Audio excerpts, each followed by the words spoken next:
नमस्कार दोस्तों, मैं Rajat Sharma MPPSC study IQ platform पर आप सभी का स्वागत करता हूं।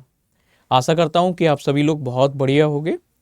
तो हम लोग आज के सेशन में बेसिकली ये डिस्कस करने वाले हैं कि एमपीपीएससी अगर आप क्रैक करना चाहते हो 2026 या 2027 का अगर आप टारगेट रख रहे हो तो आपको किन गलतियों से बचना है।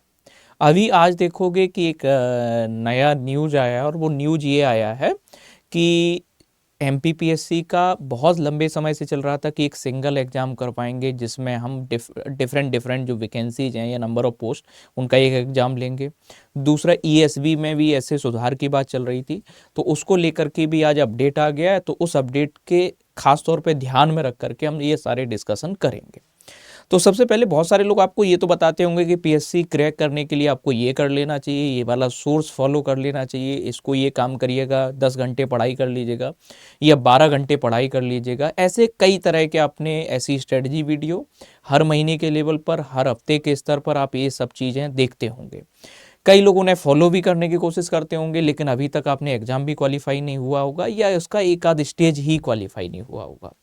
तो हमें सबसे मेन जरूरी बातें जो आज के सेशन में हम लोग करने वाले हैं वो ये करने वाले हैं कि हमें कुछ चीज़ों से क्या करना है, बचना है।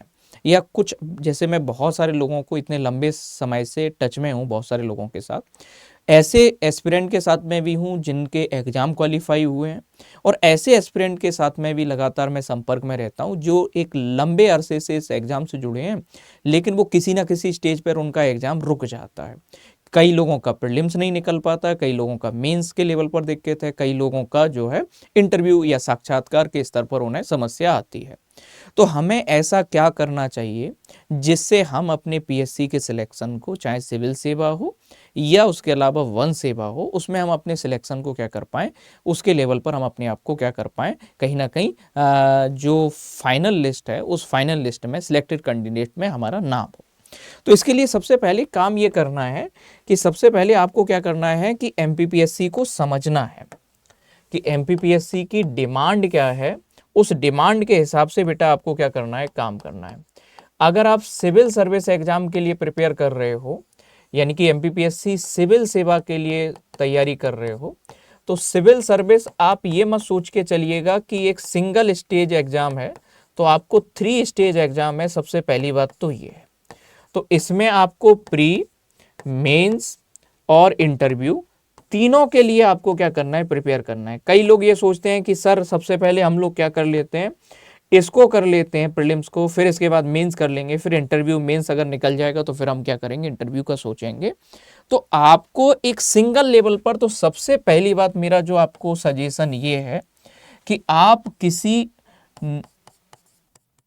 एक चीज पर फोकस ना करें।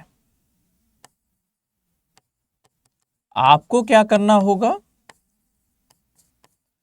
होलिस्टिक अप्रोच को रखना होगा। उस होलिस्टिक अप्रोच में डे 1 से आपका क्या होना चाहिए, डे 1 से आपका क्या होना चाहिए, आपके दिमाग में प्री, मेंस, इंटरव्यू तीनों चीजों का अप्रोच होना चाहिए। जैसे मान लीजिएगा कि कोई बच्चा कोई भी टॉपिक पढ़ रहा है या कोई भी सब्जेक्ट को प्रिपेयर कर रहा है। जैसे मान लो कि कोई एक बच्चा जो है वो हिस्ट्री सब्जेक्ट को पेपर 1 से उसने पार्ट ए से ओपन कर लिया। अब वो क्या करेगा कि सबसे पहले प्री में हम पढ़ लेते हैं इंडस वैली सिविलाइजेशन या संकल्पनाएं, जो टॉपिक दे के रखा है, हम इसको पहले प्रीलिम्स के लेवल से तैयार कर लेते हैं। अरे भाई, यही मेंस के सिलेबस में भी यही तो दे के रखा है कि शुरुआत से, आरंभ से लेकर के या पहली शताब्दी से लेकर के 10वीं शताब्दी तक का सामाजिक, आर्थिक और राजनीतिक इतिहास दे के रखा है। तो अगर आप कोई भी टॉपिक पढ़ रहे हो तो उस टॉपिक को आप ऐसे मत सोचो कि इसके लिए हम प्रीली के लिए अलग से पढ़ लेते हैं, इसको मेंस के लिए इसको अलग से कर लेते हैं और इंटरव्यू के लिए हम क्या कर लेंगे, अलग से, तब उसी समय देख लेंगे। तो आप एक बार तैयारी करते हो तो आप ये मत सोचिएगा कि इसको हमें बार बार इस टॉपिक के लिए हम फिर से वापस आएंगे। तो मेरा पहला सजेशन, कोई भी एस्पिरेंट हो, उस एस्पिरेंट को पहला सजेशन ये होता है कि आप केवल इस परीक्षा को प्रारंभिक परीक्षा तक लिमिटेड मत करिएगा, या मेंस के लेवल तक लिमिटेड मत करिएगा, या इंटरव्यू के लेवल तक लिमिटेड मत करिएगा।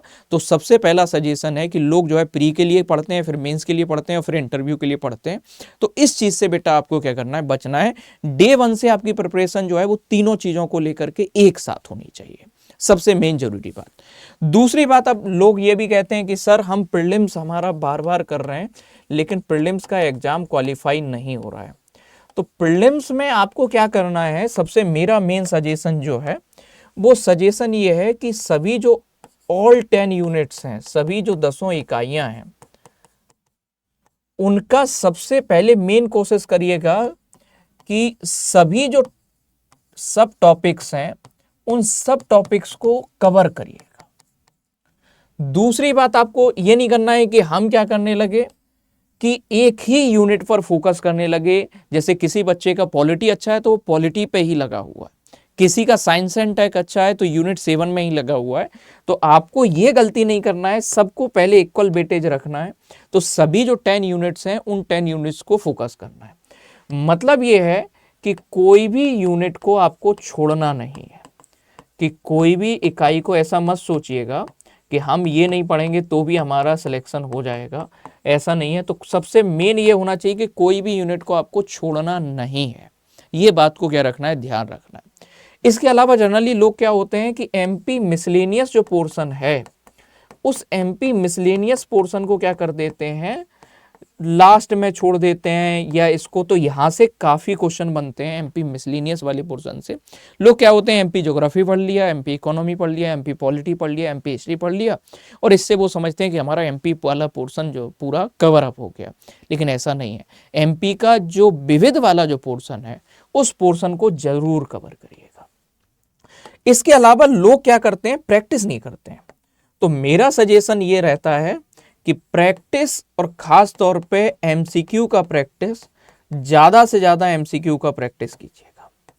और इस एमसीक्यू प्रैक्टिस में आपको क्या करना है, प्रीवियस ईयर क्वेश्चंस जो हैं, पीवाईक्यूज को क्या रखना है, ध्यान रखना है। आपको लोग क्या करते हैं कि एमसीक्यू लगाए जा रहे हैं और वो एमसीक्यू उसमें क्या करते हैं कि उन आंसर साथ में रख लेंगे एक बार जल्दी से। तो आपको एमसीक्यू प्रैक्टिस जो करोगे वो आपको किस में करनी है, ओएमआर में करनी है। आप ये नहीं है कि बुक में टिक कर रहे हैं आंसर, या जो भी एमसीक्यू की बुक है। मेरा सजेशन ये है कि अगर आप ओएमआर से प्रैक्टिस करते हैं तो जो आपकी 1-2 क्वेश्चन के वहां पर आपकी गलतियां होती हैं फाइनल एग्जाम में, जो कयामत वाली जो रात वाला जो होता है, आप देखोगे उसके अगले दिन आप गलती करके आ जाते हो। और गलती ये कराते हो कि 1-2 आप सर्कल या गोले गलत भर देते हो। कई लोगों के साथ ऐसा देखा है कि सर मैंने जो है आंसर वहां पे हमने दूसरा टिक किया था लेकिन उसका आंसर हमने क्या कर दिया, गलत भर दिया। तो इस चीज से बेटा आपको क्या करना है, बचना है। एमसीक्यू की प्रैक्टिस कर रहे हो तो भले ही आप डेली बेसिस पे ना कर पाओ, वीक में 2 बार ओएमआर से जरूर आप करिएगा ये काम। लोग ये नहीं करते हैं कि ओएमआर पर प्रैक्टिस नहीं करते हैं। मार्केट में 40-50 रुपए की बढ़िया ओएमआर की बुक आ जाती है, उसमें आपको खूब सारे पेजेज मिल जाएंगे। उससे पे क्या करना है, आपको ओएमआर की प्रैक्टिस करना है। और हर पेपर के बाद जो भी आप प्रैक्टिस कर रहे हो, चाहे आप किसी टॉपिक की कर रहे हो, किसी सब्जेक्ट की, यूनिट की, या मल्टीपल यूनिट्स, या एक साथ पेपर की, उसमें रिमार्क जरूर दीजिएगा। खुद को रिमार्क देना है कि खुद को बताने की देखो आज हमारा इतना नंबर रहा है, हमने खुद के बेसिस पर ये टेस्ट किया था, अब अगले हफ्ते हम इससे क्या करेंगे, ज्यादा लाने की कोशिश करेंगे। जब आप अपने लेवल पर ये काम करोगे, सेल्फ एनालिसिस बहुत जरूरी है इस परीक्षा में, सबसे जरूरी है सेल्फ एनालिसिस। तो जब तक आप सेल्फ एनालिसिस नहीं करोगे तब तक आपका काम नहीं आएगा। दूसरे मतलब जैसे मान लो कि आपने कोई टेस्ट सीरीज ज्वाइन किया है, उसमें आपका क्या रैंक आ रहा है, उससे ज़्यादा जरूरी है कि आपने जो यूनिट पहले कवर की है। मान लीजिएगा कि कोई बच्चे ने इंडियन हिस्ट्री यूनिट 1 पूरा कवर कर लिया, या किसी ने यूनिट 4 एमपी का ज्योग्राफी पूरा कवर कर लिया। अब आप देखिएगा एमपी ज्योग्राफी के जो आपने पढ़ के रखा है उसमें से क्वेश्चन कितने गलत हो रहे हैं, किस टॉपिक के क्वेश्चन गलत हो रहे हैं, उस टॉपिक को आपको क्या करना है, सही से तैयार करना है। जैसे मान लो एक बच्चे के जनगणना टॉपिक या मध्य प्रदेश में जो जनसांख्यिकी है उसके गलत हो रहे हैं, तो मतलब इस बात का सीधा सा मतलब है कि जनसांख्यिकी के आपके क्वेश्चन गलत हो रहे हैं, या तो आपको जनगणना का डेटा याद नहीं है सही से, या दूसरी तरफ आपने जो जनगणना पढ़ा है उसमें कुछ जो डायमेंशन है उन डायमेंशंस को आपने ठीक तरीके से कवर अप नहीं किया है। तो आपको इससे ये आइडिया लगता है कि सर हमारे नंबर क्यों नहीं बढ़ रहे, लोग ये कहते हैं। तो नंबर ना बढ़ने का एक बहुत बड़ा रीजन होता है, या तो आपने सारे टॉपिक कवर नहीं किए, या दूसरा आपने फैक्ट को लर्न नहीं किया, या तीसरा आपने रिवीजन का टाइम नहीं दिया है। इस वजह से आपके नंबर क्या नहीं होते हैं, प्रीलिम्स में, टेस्ट सीरीज में और फाइनल एग्जाम में भी क्या नहीं होते हैं, इंक्रीज नहीं हो पाते हैं। तो सबसे मेन जरूरी बात यह है। दूसरा, जैसे अभी देखिएगा कि मेरा सजेशन ये रहता है कि जो 10 यूनिट हैं इन 10 यूनिट में कुछ यूनिट्स जो ऐसी हैं, जैसे फर्स्ट यूनिट है, सेकेंड यूनिट है, third unit, fourth unit, fifth unit, इसके अलावा 6 यूनिट, 7 यूनिट भी मान सकते हो और 10 यूनिट। इनको आप क्या कर सकते हो, प्री से पहले या नोटिफिकेशन से पहले तैयार करिएगा, बिफोर नोटिफिकेशन। यूनिट 7 में कुछ टॉपिक छोड़ दिए जाएं, बाकी सब चीजों को आप क्या करिएगा, बिफोर नोटिफिकेशन तैयार करके रखिएगा।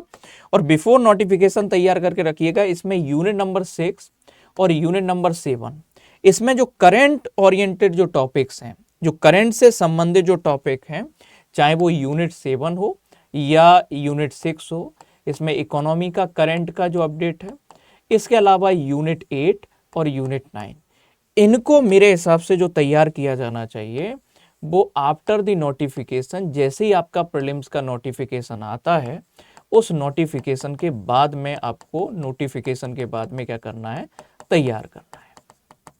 तो सबसे यूनिट वाइज अगर स्ट्रेटजी अगर आप बताई जाए तो इसमें ये काम कर सकते हो कि 1 से लेकर के जो 10 तक, उसमें 6, 7, 8, 9, 10, इसमें 6, 7 को पहले से तैयार कर लीजिएगा। 10 तक जो आपकी यूनिट है, 6, 7 में जो करंट का है उसे नोटिफिकेशन के बाद ही हमें तैयार करना है। 8 और 9, ये 8 का आपका करंट अफेयर है तो वो तो आपका उसी टाइम पर 1 महीने पहले तैयार होता है जब भी आएगा पेपर। उसके बाद यूनिट 9 है, वो भी आपका करंट ओरिएंटेड है, इंफॉर्मेशन कम्युनिकेशन टेक्नोलॉजी।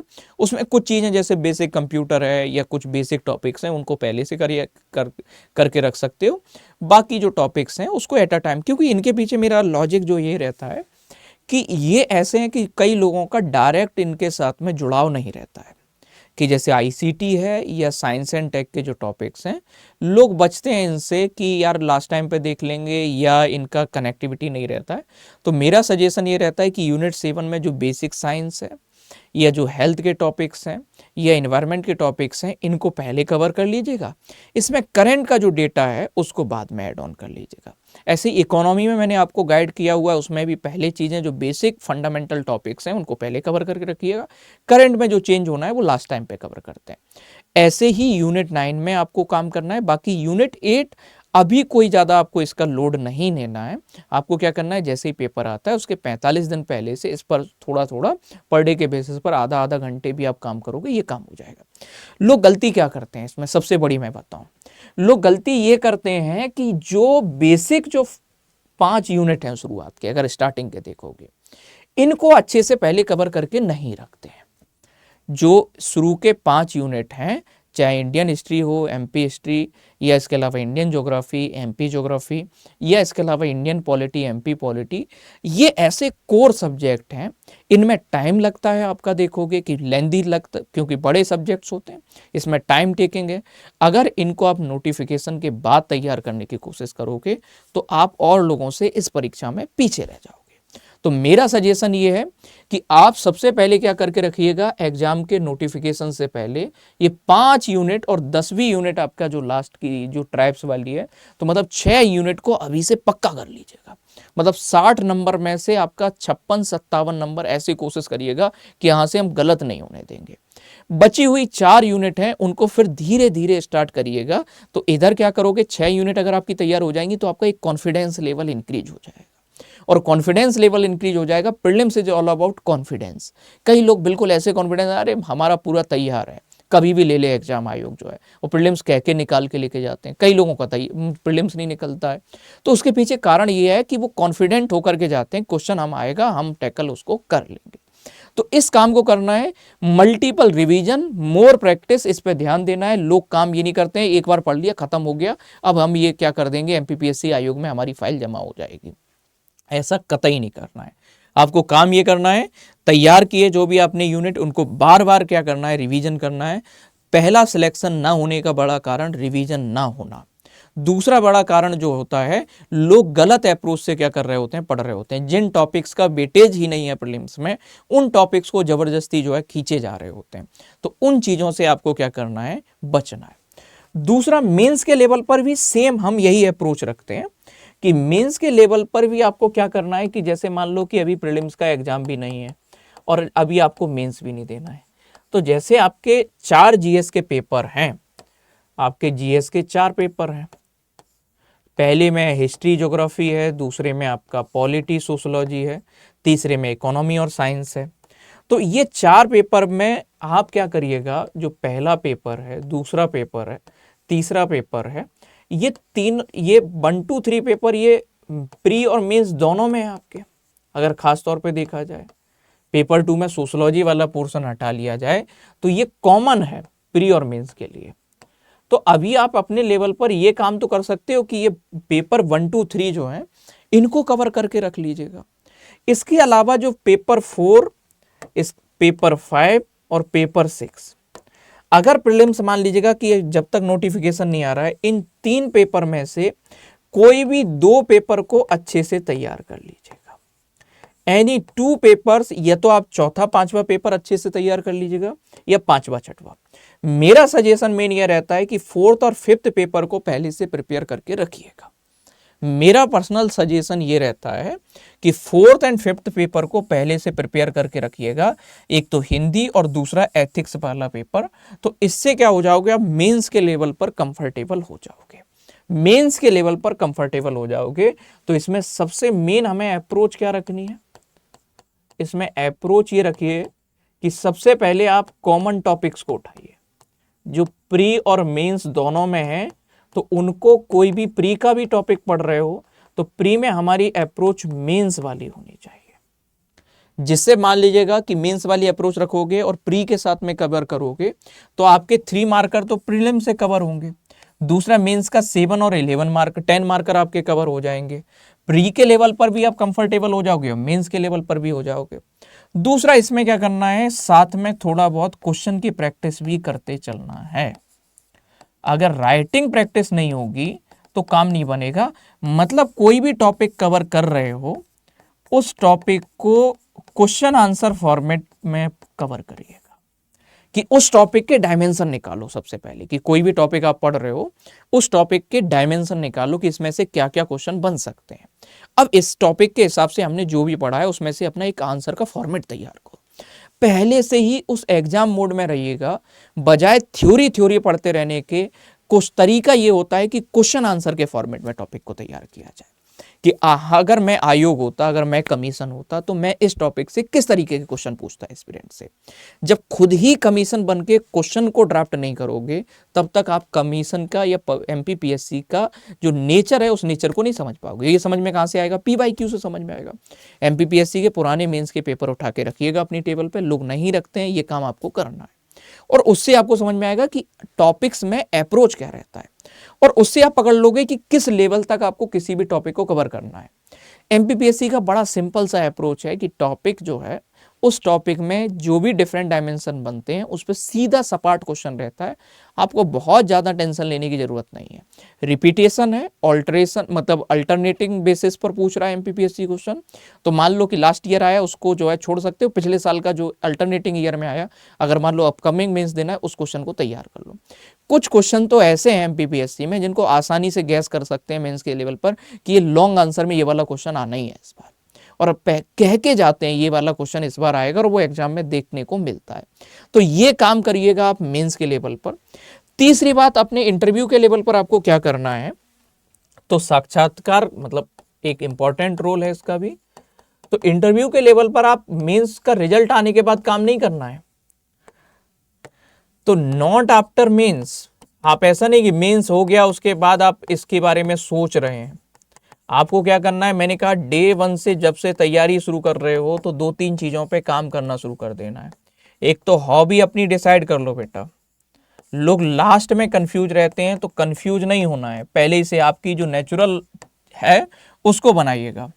दूसरा, अपने पर्सनैलिटी के लेवल पर, व्यक्तित्व के स्तर पर, खास तौर पे कम्युनिकेशन, जो आपकी बात करने की शैली है, जो आपका लोगों को समझाने की कला है, उस कम्युनिकेशन को क्या करना है, आपको इम्प्रूव करना है। कोशिश करिएगा कि जो आपके दोस्त हैं, जो आपके परिवार में लोग हैं, आपसे कोई छोटे हैं, उन्हें किस चीज पर अपनी जो है एक राय या उन्हें समझाने की कोशिश करिएगा। दूसरा, अपने ओपिनियन खुद के सेल्फ ओपिनियन होने चाहिए आपके। ये नहीं कि आपने मीडिया में देख लिया, कहीं कोई आदमी की रील देख लिया आपने, उससे आप उन चीज़ों पर क्या बना रहे हैं, ओपिनियन बना रहे हैं। एज अ सिविल सर्वेंट हर एक मुद्दे पर देश में जो भी घटनाएं हो रही हैं या जो भी नई चीज़ें सामने हो रही हैं उस पर आपका खुद का एक ओपिनियन होना चाहिए। तीसरा मेरा पर्सनल सजेशन ये रहता है, और वो सजेशन ये रहता है कि कल्चरल एस्पेक्ट पर चीज़ों को नोटिस करना शुरू करिएगा। कि इंटरव्यू के लिए जो हमारी संस्कृति है, भारत की संस्कृति, खासतौर पे मध्य प्रदेश की संस्कृति या जनजातीय जो परंपराएं हैं, उनको थोड़ा सा नोटिस करना शुरू करिए कि अखबार में कुछ नया इवेंट होने वाला है मध्य प्रदेश में, ऐसा तो नहीं आया है, या भारत की संस्कृति के बारे में कुछ नया निकल के सामने आ रहा है। तो जो कल्चरल एस्पेक्ट है, क्योंकि अभी जो इंटरव्यू रिसेंट 3 से 4 साल के अगर इंटरव्यू देखोगे उसमें कल्चरल, उसके अलावा स्पिरिचुअल, इन एस्पेक्ट पर भी अच्छा खासा फोकस किया जा रहा है। तो सांस्कृतिक पक्ष जो हमारी धरोहर का है या हमारे देश का जो सांस्कृतिक पक्ष है या आध्यात्मिक जो चीज़ें हैं, उन चीज़ों को थोड़ा नोटिस करना शुरू करिएगा। और आपको ऐसा ना लगे कि इंटरव्यू बोर्ड ने सबसे आपसे पूछा, षड दर्शन के बारे में पूछ लिया, मान लीजिएगा महाभारत के बारे में पूछ लिया, रामायण के बारे में पूछ लिया, सर्वपल्ली राधाकृष्णन का जो है दर्शन आपसे पूछ लिया, लोकगीत के बारे में पूछ लिया, लोक संस्कृति के बारे में पूछ लिया, चित्रकला के बारे में पूछ लिया, तो वहाँ पर आप दाएं बाएं ना देखें। आपके पास में थोड़ा बहुत होना चाहिए कि मध्य प्रदेश की विरासत क्या है, मध्य प्रदेश की संस्कृति कैसी है। भले ही मेंस के लेवल पर आपने कम तैयार किया हो या उसको बस सरसरी निगाहों से रट लिया हो, आपको एक ऐसा होना चाहिए कि आप मध्य प्रदेश संस्कृति के बारे में एक अच्छे जानकार हैं। ये मध्य प्रदेश के जो तीज त्योहार हैं, मध्य प्रदेश में जो लोक शैली है, उस लोक शैली को आप क्षेत्रीय स्तर पर क्या करते हैं, समझते हैं कि मध्य प्रदेश में बुंदेली क्या है, बघेली क्या है, मालवा अंचल की क्या खास विशेषताएं हैं। उन चीज़ों को क्या करिएगा, काम करना शुरू करिएगा।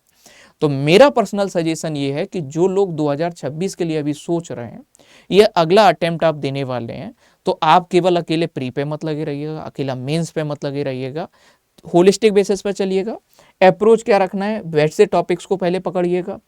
गलती क्या नहीं करनी है वो मैं आपको बता चुका हूँ। यूनिट्स के बारे में भी आपको क्या नहीं होना है, कंफ्यूज नहीं होना है, चीज़ों को क्या करना है, आपको समझते चलना है। तो इसको फॉलो करिएगा। अगर कोई भी अगर डाउट आता है कि सर इस सेगमेंट में प्री के बेसिस पर इस यूनिट का हमें और गाइड करिएगा या मेंस में इस सेगमेंट में क्या करें, तो आप अपने जो भी डाउट हैं या जो भी आपके मन में शंकाएं हैं तैयारी को लेकर के, पहले चरण में, दूसरे चरण में या तीसरे चरण में किसी खास टॉपिक में अगर कोई समस्या आती है, आप कमेंट करिएगा। हम लोग हाजिर हैं बताने के लिए। हम एक लंबे समय से इसी प्रक्रिया से जुड़े हुए हैं। आसपास बहुत सारे लोगों को क्वालिफाई करवाया, बहुत सारे एस्पिरेंट को क्वालिफाई करवाया, कई लोगों को सफल होते हुए देखा है, कई लोगों को असफल होते हुए देखा है। तो हमारे पास में दोनों तरह का एक्सपीरियंस है।